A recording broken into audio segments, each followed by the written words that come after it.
ಥರ ಬಗ್ಸಿದ್ರೆ ಆಗುತ್ತಾ? ಎಲ್ರಿಗೂ ನಮಸ್ಕಾರ. ನಾನು ಶಿಲ್ಪ. ಇವತ್ತು ಬೆಳಗಿನ ತಿಂಡಿಗೆ ಉದ್ದಿನಕಾಳು ಬೇಯಿಸೋಣ ಅಂತ ಬೇಯಿಸೋಕ್ಕೆ ರೆಡಿ ಮಾಡಿಕೊಂಡು ತಗೊಳ್ತಾ ಇದ್ದೀನಿ. ಈ ಲೋಟದಲ್ಲಿ ಒಂದು 2.5 ಲೋಟ ಅಷ್ಟು ಉದ್ದಿನಕಾಳನ್ನ ತಗೊಂಡು ಬೇಯಿಸ್ತಾ ಇದ್ದೀನಿ. ಇದಂತೂ ಮಕ್ಕಳಿಗೆ ತುಂಬಾ ಇಷ್ಟವಾಗುವಂಥ ಒಂದು ರೆಸಿಪಿ ಅಂತಲೇ ಹೇಳ್ಬೋದು. ಸಾಮಾನ್ಯವಾಗಿ ಉದ್ದಿನಕಾಳನ್ನು ಹೆಣ್ಮಕ್ಳು ಋತುಮತಿ ಆದಾಗ ಸಾಮಾನ್ಯವಾಗಿ ಮಾಡಿಕೊಡ್ತಾ ಇರ್ತಾರೆ. ಈ ಉದ್ದಿನಕಾಳು ತುಂಬಾ ಹೆಲ್ತಿ ಫುಡ್ಡು. ಇದರಲ್ಲಿ ಫೈಬರು, ಐರನ್ನು, ಮೆಗ್ನೀಷಿಯಮ್ಮು ತುಂಬಾ ಇರೋದ್ರಿಂದ ಇವಾಗ ಬ್ಲಡ್ಡೆಲ್ಲ ಲಾಸ್ ಆಗುತ್ತಲ್ಲ, ಅಂಥವರು ತಿನ್ನೋದ್ರಿಂದ ಬ್ಲಡ್ ರಿಕವರಿ ಮಾಡ್ಕೊಳ್ಬೋದು. ಹಾಗಾಗಿ ಋತುಮತಿಯಾದ ಸಂದರ್ಭದಲ್ಲಿ ಹೆಣ್ಮಕ್ಳಿಗೆ ಈ ರೀತಿ ಮಾಡಿಕೊಡ್ತಾರೆ. ಫಸ್ಟು ನಾನು ಉದ್ದಿನಕಾಳನ್ನು ಎಷ್ಟು ಬೇಕೋ ಅಷ್ಟನ್ನು ಹಾಕ್ಕೊಂಡು ನೀಟಾಗಿ ಒಂದು 2ರಿಂದ 3 ಸಲ ತೊಳ್ಕೊಳ್ಬೇಕು. ನೀಟಾಗಿ ತೊಳ್ಕೊಂಡು ಆನಂತರ ಅದಕ್ಕೆ ಎಷ್ಟು ನೀರು ಬೇಕೋ ಅಷ್ಟನ್ನು ಹಾಕ್ಬಿಟ್ಟು ಬೇಯಿಸ್ಲಿಕ್ಕೆ ಇಡಬೇಕು. ಇದು ಊರಿಂದ ತಂದಿರುವಂಥ ಉದ್ದಿನಕಾಳು, ಸ್ವಲ್ಪ ಹಳೆಯದೇ ಉದ್ದಿನಕಾಳು. ಇಲ್ಲಿ 2.5 ಲೋಟ ಉದ್ದಿನಕಾಳಿಗೆ ನಾನು 5 ಲೋಟ ಅಷ್ಟು ನೀರು ಹಾಕ್ಬಿಟ್ಟು ಇಡ್ತಾಯಿದ್ದೀನಿ ಬೇಯಲಿಕ್ಕೆ. ಅಷ್ಟು ಹಾಕಿದ್ರೆ ಸಾಕು, ನೀಟಾಗಿ ಬೇಯುತ್ತೆ. ಸ್ವಲ್ಪ ಹಳೆಯ ಉದ್ದಿನಕಾಳಾದರೆ 4ರಿಂದ 5 ಸ್ಟೀಮ್ ಬರ್ಸ್ಬೇಕಾಗುತ್ತೆ, ಇಲ್ಲಾಂದರೆ 1 ಅಥವಾ 2 ಬರ್ಸಿದ್ರೆ ಸಾಕು. ಅದು ಬೇಯ ತನಕ ಕೊಬ್ಬರಿನ ತುರಿದಿಟ್ಕೊಳ್ತಾ ಇದ್ದೀನಿ. ಒಂದು ಕೊಬ್ಬರಿಲಿ ನಾನು 1/4 ಭಾಗ ಉಳಿಸ್ಕೊಂಡಿದ್ದೀನಿ, 3/4 ಭಾಗ ಅಷ್ಟು ಹಾಕ್ಕೊಂಡಿದ್ದೀನಿ. ಹಾಗೆಯೇ ಬೆಲ್ಲ ಕೂಡ ಕುಟ್ಟಿಟ್ಕೊಂಡಿದ್ದೀನಿ. ಒಂದು 3 ಏಲಕ್ಕಿನ ಜಬ್ಬಿಟ್ಟಿಟ್ಕೊಂಡಿದ್ದೀನಿ. ಇವಾಗ ಸ್ಟೀಮ್ ಹೋಗಿದೆ. ಒಂದು 5 ಸ್ಟೀಮ್ ಬರ್ಸಿದ್ದೆ ನಾನು ಹಳೆಯ ಉದ್ದಿನಕಾಳು, ಹಾಗಾಗಿ 5 ಸ್ಟೀಮ್ ಬರ್ಸಿ ನೀಟಾಗಿ ಬೆಂದಿದೆ. ಇದನ್ನು ಮಾಡಲಿಕ್ಕೆ ಹೆಚ್ಚು ಸಮಯನೇ ತೊಗೊಳೋದಿಲ್ಲ, ಬೇಗನೆ ಮಾಡ್ಕೊಳ್ಬಿಡ್ಬೋದು.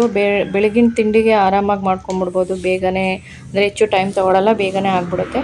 ಇವಾಗ ನಾನು ಬೆಲ್ಲನ ಹಾಕ್ತಾಯಿದ್ದೀನಿ. ಬೆಲ್ಲ ಹಾಕಿದಾಗ ನೀರು ಸ್ವಲ್ಪ ಅದೇ ಬಿಡುತ್ತೆ. ಹಾಗಾಗಿ ಇವಾಗ ಬೆಲ್ಲ ಹಾಕ್ಬಿಟ್ಟು ಅದನ್ನು ಮಿಕ್ಸ್ ಮಾಡ್ಕೊಳ್ತಾ ಇದ್ದೀನಿ. ಬೆಲ್ಲನ ಸ್ವೀಟ್ ಎಷ್ಟು ಬೇಕೋ ಅಷ್ಟನ್ನು ಹಾಕ್ಕೊಳ್ಬೋದು. ಅಂದರೆ ಸ್ವಲ್ಪ ಟೇಸ್ಟ್ ನೋಡಿಬಿಟ್ಟು ಇನ್ನೂ ಬೇಕು ಅಂದರೆ ಸೇರಿಸ್ಕೊಳ್ಬೋದು. ಹಾಗೆಯೇ ಕೊಬ್ಬರಿ ತುರಿದಿಟ್ಕೊಂಡಿದ್ನಲ್ಲ ಅದನ್ನು ಕೂಡ ಸೇರಿಸ್ತಾ ಇದ್ದೀನಿ. ಅಂದರೆ ಸ್ಟವ್ ಹಚ್ಬಿಟ್ಟು ಸ್ಟೀಮ್ ಹೋದ್ಮೇಲೆ ಇದನ್ನೆಲ್ಲ ಸೇರಿಸ್ತಾ ಇದ್ದೀನಿ. ಹಾಗೆ 3 ಏಲಕ್ಕಿ ಕುಟ್ಟಿದ್ನಲ್ಲ ಅದನ್ನು ಕೂಡ ಸೇರಿಸ್ಕೊಳ್ತಾ ಇದ್ದೀನಿ. ಬೆಲ್ಲ ಹಾಕಿದ್ದೀನಿ, ನೋಡ್ತಾ ಇರ್ಬೋದು, ಅದು ನೀರು ಬಿಟ್ಕೊಂಡು ಬೇಯ್ತಾ ಇದೆ. ಸ್ಟವ್ ಹಚ್ಕೊಂಡೆ ಇದನ್ನೆಲ್ಲ ಹಾಕ್ಬಿಟ್ಟು ನೀಟಾಗಿ ಮಿಕ್ಸ್ ಮಾಡಬೇಕು. ನೀರು ಬೇಕಿದ್ದರೆ ಇನ್ನು ಸ್ವಲ್ಪ ನೀರು ಕೂಡ ಹಾಕ್ಕೊಳ್ಬೋದು. ಅಂದರೆ ನನಗೆ ಜಾಸ್ತಿ ನೀರು ಥರ ಇದ್ದರೆ ಇಷ್ಟ ಆಗಲ್ಲ, ಸ್ವಲ್ಪ ಗಟ್ಟಿ ಥರ ಇದ್ರೇ ಇಷ್ಟ. ಹಾಗಾಗಿ ನಾನು ಎಷ್ಟು ನೀರು ಹಾಕಿದ್ನೋ ಅಷ್ಟರಲ್ಲೇ ಇದು ಮಾಡ್ಕೊಳ್ತಾ ಇದ್ದೀನಿ. ಬೇಕಿದ್ದರೆ ಇನ್ನು ಸ್ವಲ್ಪ ನೀರು ಕೂಡ ಸೇರಿಸ್ಕೊಳ್ಬೋದು. ಎಲ್ಲ ಹಾಕಿ ಆದಮೇಲೆ ಈ ಥರ ನೀಟಾಗಿ ಮಿಕ್ಸ್ ಮಾಡ್ಕೊಳ್ಬೇಕು. ನೀಟಾಗಿ ಮಿಕ್ಸ್ ಮಾಡ್ಕೊಂಡಾದಮೇಲೆ ಒಂದು 5 ನಿಮಿಷ ಹಾಗೇ ಅದು ಬಿಡಬೇಕು, ಅಂದರೆ ಸಿಮ್ಮಲ್ಲಿ ಇಟ್ಬಿಟ್ಟೆ ಬಿಡಬೇಕು. ಈ ಥರ ನೋಡಿ ಇವಾಗ ನೀರು ಬಿಟ್ಕೊಂಡಿದೆ, ಅಲ್ಲೇ ನೀರು ಅಷ್ಟೊಂದಿದೆ. ಅಂದರೆ ಮೇಲೆ ನೋಡಿದಾಗ ನೀರೇ ಇಲ್ಲ ಅಂತಲೇ ಅನಿಸುತ್ತೆ, ಆದರೆ ನಾವು ಕೆಳಗಡೆಯಿಂದ ತೆಗೆದಾಗ ಅಲ್ಲಿ ನೀರಿರುತ್ತೆ. ಹಾಗಾಗಿ ಈ ಒಂದು ಕನ್ಸಿಸ್ಟೆನ್ಸಿಲಿ ಮಾಡಿಕೊಂಡ್ರೆ ಸಾಕು. ಇನ್ನೊಂದು ಸ್ವಲ್ಪ ನೀರನ್ನ ಹಾಕ್ಕೊಂಡಿದ್ದೀನಿ. ಈ ರೀತಿ ಮಾಡಿಕೊಂಡ್ರೆ ಉದ್ದಿನಕಾಳು ತುಂಬಾ ಚೆನ್ನಾಗಿರುತ್ತೆ. ಇವಾಗ ಒಂದು 2 ಸ್ಪೂನಷ್ಟು ತುಪ್ಪನ ಕೂಡ ಸೇರಿಸ್ಕೊಳ್ತಾ ಇದ್ದೀನಿ.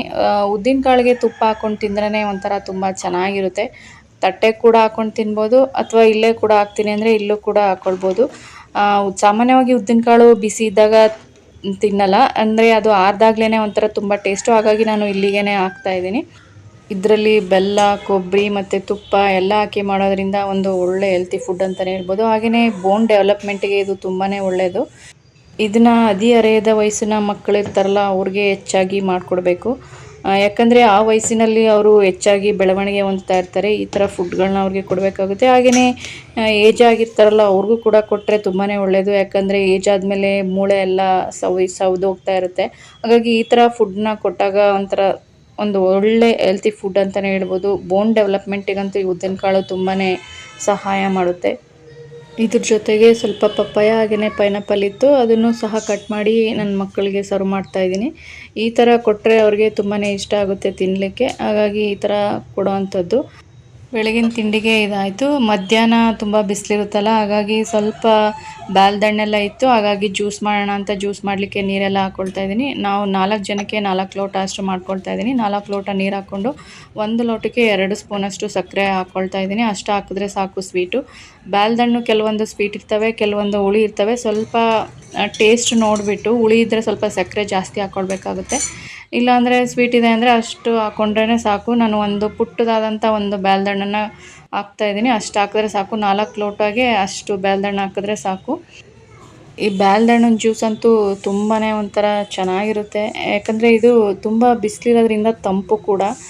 ಈ ಸೀಸನಲ್ ಫ್ರೂಟ್ಸು ಯಾವುದೆಲ್ಲ ಇರುತ್ತೆ ಆ ಸೀಸನಲ್ಲಿ ಅವನು ಹೆಚ್ಚಾಗಿ ತಿನ್ನಬೇಕು. ಯಾಕಂದರೆ ಪ್ರಕೃತಿ ನಮಗೆ ಯಾವ್ಯಾವ ಸೀಸನ್ಗೆ ಏನೇನು ಬೇಕೋ ಅದನ್ನು ಕೊಟ್ಟಿರುತ್ತೆ.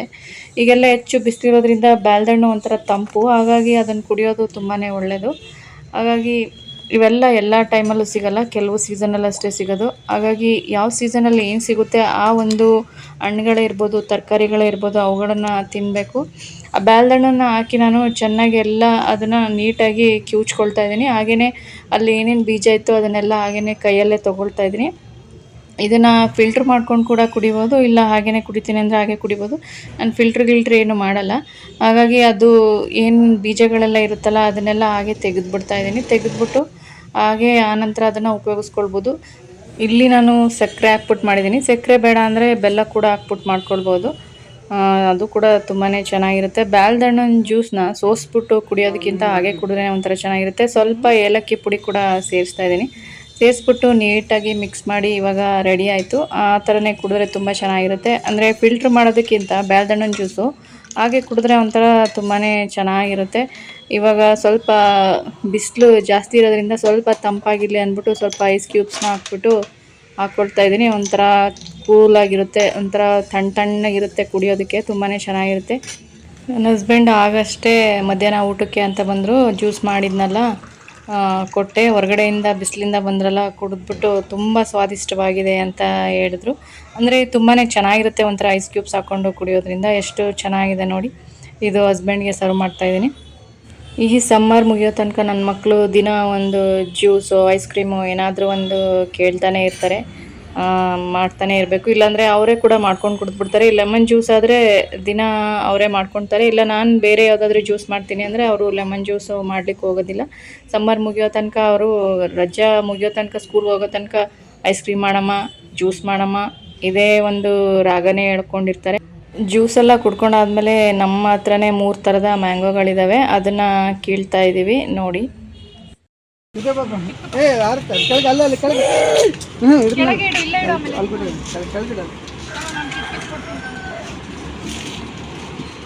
ಹಣ್ಣಾಗಿರೋದೆಲ್ಲ ಕಿತ್ಬಿಡೋದ?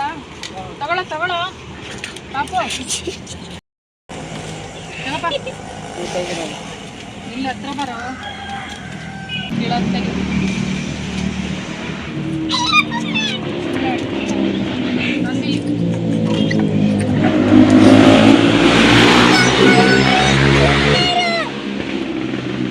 ತಗೋ ಪಾಪು, ಇಡು ಬೇಗ. ತಗೊಳ. ಈ ಕಡೆ ಬರ್ತಾನೆ.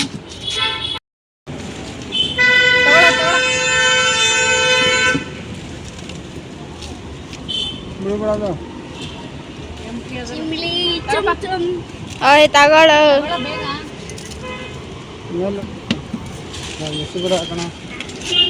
ಬಿಡ. ಹಾಕು ಹಾಕು.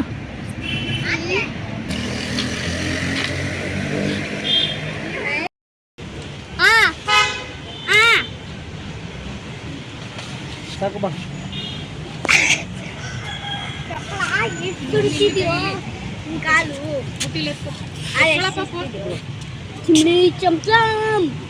ಎತ್ಕೋ ಬೇಗ ಬೇಗ. ಗಿಡನೇ ಕಿತ್ಕೊಳ್ಳೋ. ಕಿಳಿ ಒಂದಾಕ ಹಂಗೆ ಕೆಂಪಿರೋನ.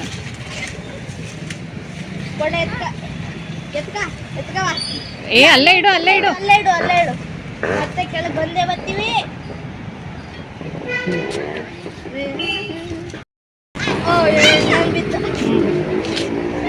ಎತ್ಕೊಳ ತಾನೆ ಎತ್ತಾಕು ಬಾ, ಎತ್ತಾಕು.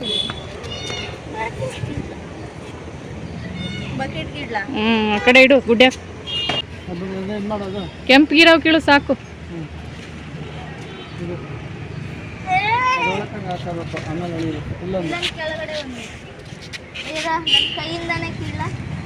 ಬೇಡ, ಅದರೆಲ್ಲ ಕೀಳು.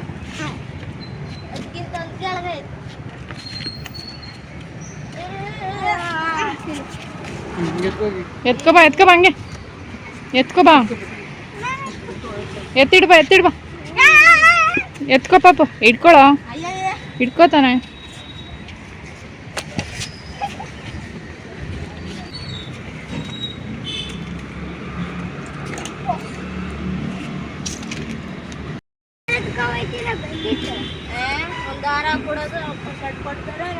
ಕೆಳಗಿಳಿಸು, ಎಳ್ಕೊ ಅಷ್ಟೆ. ನೀನು ಎತ್ಕೊಂಡು ಹೋಗ್ತೀಯಾ? ಒಂದು ಕಡ್ಡಿ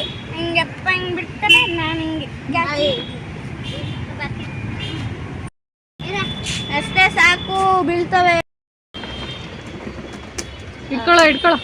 ಏನು ಬರಲಿ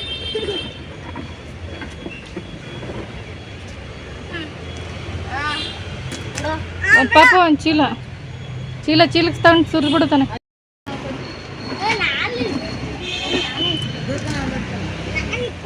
ಬಿಡು, ಸ್ವಲ್ಪನೇ ಇದೆ, ಇಟ್ಕೊಳ್ಳಿ ಬಿಡು. ಇಟ್ಕೊಂಡು ಸುರಿಯೋ. ಸುರಿ ಪಾಪು ಸುರಿ.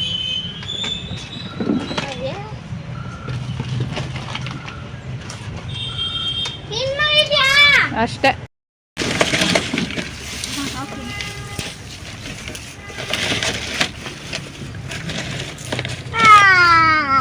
ಹಣ್ಣಣ್ಣಾಗಿರೋ ಹಾಕು ನಿನಗೆ. ಅಲ್ಲಿ ಆ ಬಾಕ್ಸಲ್ಲಿ ಇಡೋದು ಪಾಪುಗೆ, ಅವನೇ ಹಾಕ್ಲಿ ಸುಮ್ಮನೆ. ಅಭಿ ಹಾಕು, ರೆಡ್ ಇರೋದು ಹಾಕು. ಜೋಡಿಸ್ಕೊಂಡು ಬಾ ಒಂದು ಕಡೆಯಿಂದ. ಹಾಕು, ಇಬ್ರು ಹಾಕಿ. ಎಲ್ಲ ಅಂಟಿರುತ್ತೆ, ಹಾಕು.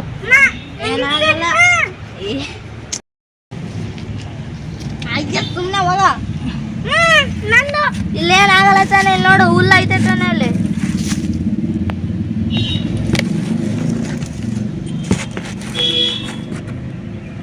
ಈ ಮೆಂಬೂನ ಹಾಕೋದು ಬೇಡ,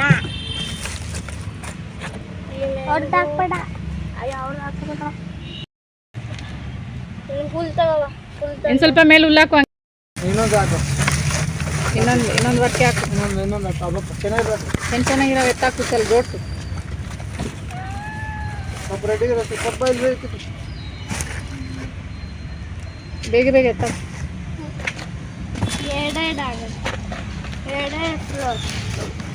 ಎರಡೇ ಫ್ಲೋರಾ? 3 ಫ್ಲೋರ್ ಇಲ್ಲ, ಅದು ರೆಡ್ ಇದಾವಲ್ಲ, ಹಾಕು.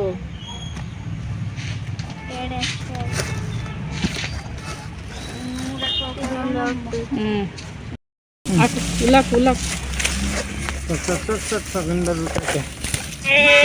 ಮುದ್ರಬಿಟ್ಟು ಹಾಕು.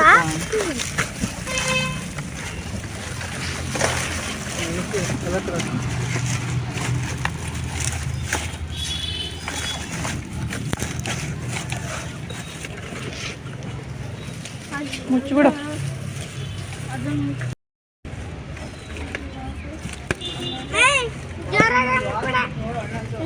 ಇನ್ನೊಂದು ವಾರ ಬೇಕಾಗಿಲ್ಲ, 3 ದಿನ ಸಾಕು ಶೆಕೆ.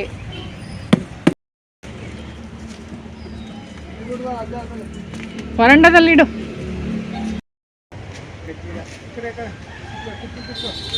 ರೆಡ್ ಇದೆಯಾ? ಕಿತ್ಕೋ, 2 ಕಿತ್ಕೋ. ಸರಿ ಕಿತ್ಕೊಂಡು. ಆಯ್ತು ಕಿತ್ಕೊಳ್ಳೋ. ಅಲ್ಲಿ ಇಟ್ಬಿಟ್ಟು ಕೈಯಲ್ಲಿ ಗಿಡ ಇಟ್ಕೊಂಡು ಕೀಳು. ಕಿತ್ಕೋ. ಆಯ್ತು, 2. ನೀನು ಆ ಥರ ಬಗ್ಸಿದ್ರೆ ಆಗುತ್ತಾ?